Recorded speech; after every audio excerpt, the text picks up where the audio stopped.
جب نبی کریم قضائے حاجت کے لیے نکلتے، میں اور ایک لڑکا دونوں آپ کے پیچھے جاتے تھے اور ہمارے ساتھ پانی کا ایک برتن ہوتا تھا۔ صحیح بخاری حدیث نمبر 151۔ رسول اللہ بیت الخلاء میں جاتے تو میں اور ایک لڑکا پانی کا برتن اور نیزہ لے کر چلتے تھے۔ پانی سے آپ طہارت کرتے تھے۔ صحیح بخاری حدیث نمبر 152۔ رسول اللہ نے فرمایا، جب تم میں سے کوئی پانی پیے تو برتن میں سانس نہ لے، اور جب بیت الخلاء میں جائے تو اپنی شرمگاہ کو دانے ہاتھ سے نہ چھوئے اور نہ دانے ہاتھ سے استنجا کرے۔ صحیح بخاری حدیث نمبر 153۔ آپ نے فرمایا، جب تم میں سے کوئی پیشاب کرے تو اپنے عضو اپنے دانے ہاتھ سے نہ پکڑے، نہ دانے ہاتھ سے طہارت کرے، نہ پانی پیتے وقت برتن میں سانس لے۔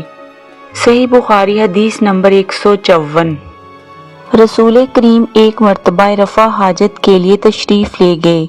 آپ کی عادت مبارکہ تھی کہ آپ چلتے وقت ادھر ادھر نہیں دیکھا کرتے تھے، تو میں بھی آپ کے پیچھے پیچھے آپ کے قریب پہنچ گیا۔ مجھے دیکھ کر آپ نے فرمایا کہ مجھے پتھر ڈھونڈ دو تاکہ میں ان سے پاکی حاصل کروں، یا اسی جیسا کوئی لفظ فرمایا، اور فرمایا کہ ہڈی اور گوبر نہ لانا۔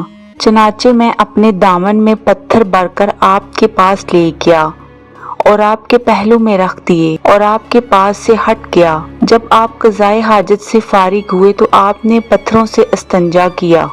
صحیح بخاری حدیث نمبر 155۔ نبی کریم رفع حاجت کے لیے گئے تو آپ نے مجھے فرمایا کہ میں 3 پتھر تلاش کر کے آپ کے پاس لاؤں، لیکن مجھے 2 پتھر ملے، تیسرا ڈھونڈا مگر مل نہ سکا، تو میں نے خشک گوبر اٹھا لیا، اس کو لے کر آپ کے پاس آ گیا۔ آپ نے پتھر تو لے لیے مگر گوبر پھینک دیا اور فرمایا، یہ خود ناپاک ہے۔ صحیح بخاری حدیث نمبر 156۔ رسول اللہ نے وضو میں ہر عضو کو ایک ایک مرتبہ دھویا۔ صحیح بخاری حدیث نمبر 157۔ نبی کریم نے وضو میں اعضاء کو 2 بار دھویا۔ صحیح بخاری حدیث نمبر 158۔ انہوں نے حضرت عثمان بن عفان رضی اللہ عنہ کو دیکھا، انہوں نے پانی کا برتن مانگا اور لے کر پہلے اپنی ہتھیلیوں پر 3 مرتبہ پانی ڈالا، پھر انہیں دھویا، اس کے بعد اپنا دانا ہاتھ برتن میں ڈالا اور پانی لے کر کلی کی اور ناک صاف کی، پھر 3 بار اپنا چہرہ دھویا اور کوہنیوں تک 3 بار دونوں ہاتھ دھوئے، پھر اپنے سر کا مسح کیا، پھر پانی لے کر ٹخنوں تک 3 مرتبہ اپنے دونوں پاؤں دھوئے، پھر کہا، رسول اللہ نے فرمایا کہ جو شخص میری طرح ایسا وضو کرے، پھر 2 رکعت پڑھے جس میں اپنے نفس سے کوئی بات نہ کرے، تو اس کے گزشتہ گناہ معاف کر دیے جاتے ہیں۔ صحیح بخاری حدیث نمبر 159۔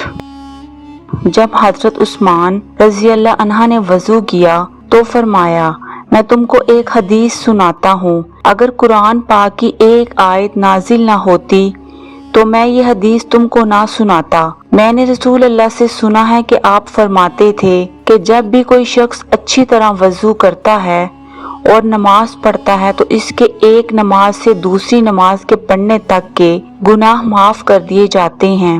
عروہ کہتے ہیں وہ آیت یہ ہے جس کا ترجمہ یہ ہے کہ جو لوگ اللہ کی اس نازل کی ہوئی ہدایت کو چھپاتے ہیں جو اس نے لوگوں کے لیے اپنی کتاب میں بیان کی ہے، ان پر اللہ کی لعنت ہے اور دوسرے لعنت کرنے والوں کی لعنت ہے۔ صحیح بخاری حدیث نمبر 160۔